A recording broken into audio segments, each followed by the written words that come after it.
Real estate reality check: why home sales are actually starting to stall out in 2025. So, spring is the hottest time of the year to have real estate purchases and sales taking place. And we're talking primarily about residential real estate, right? But not this year. Why are homes sitting unsold, and what really is going on inside of the real estate market? Make sure you leave a comment, hit a like, and a subscribe so I can deliver this type of information to you on a daily basis to your inbox. But let's continue.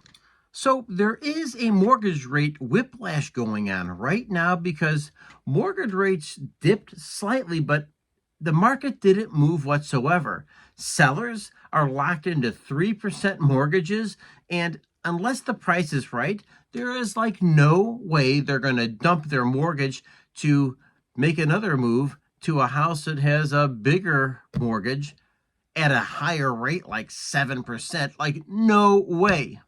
And if you're one of those people that are sitting on a home at 3% or below, go ahead, hit the like button and leave a comment, because I'd really be curious to hear what your dilemma is, because I think there's a pent-up demand of people who would like to maybe trade up in their housing and they can't. And of course, there's another group of people who want to get out of a rental unit altogether and buy a piece of that American dream. And if you're one of those people, please leave a comment below, because I'm so curious about your stories and what your pain points are and like what your plan is right now under these circumstances. Because the bottom line is, rates are still like way too high to really move this market, and buyers are like super shocked seeing at what these homes are selling for, and goodness sakes, what their monthly payments are, particularly those with like young families or people just starting off. And if you're one of those people, also leave a comment below, because I do need to hear from you.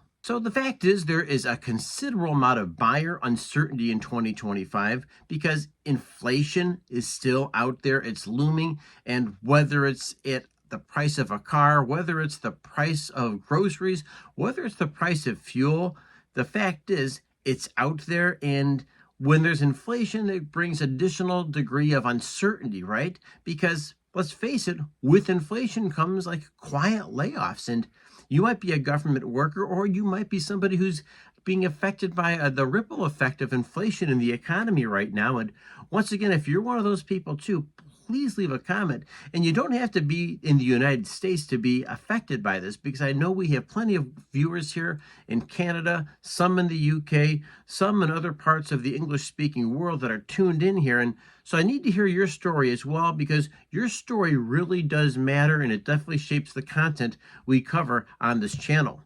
But I'm just saying that fear really outweighs the desire to buy right now. People don't want to make a false step in this economy. Who does, right? So the frozen chain effect is very, very real. The fact is, if there's fewer listings, there's fewer sales. And if there's fewer sales, sometimes they're due to the local economy seizing up a little bit, because nobody likes uncertainty. And I want to remind you that one person's debt is another person's paycheck. It's one of the things here at the economic report that we really have dug into, and it's a continuous theme when we're talking about money. And just remember, when people get a little bit leery about spending, all of a sudden it's affecting 2 or 3 people down the road that count on you, whether it's the person that runs the cash register at the grocery store, whether it's the person who sells gasoline, stocks the shelves at the grocery store. This ripple effect is a very, very real thing, and a good portion of this, believe it or not, is tied to our real estate markets. And of course, when there is a real estate slowdown, it usually is an early warning sign of maybe deeper things to come.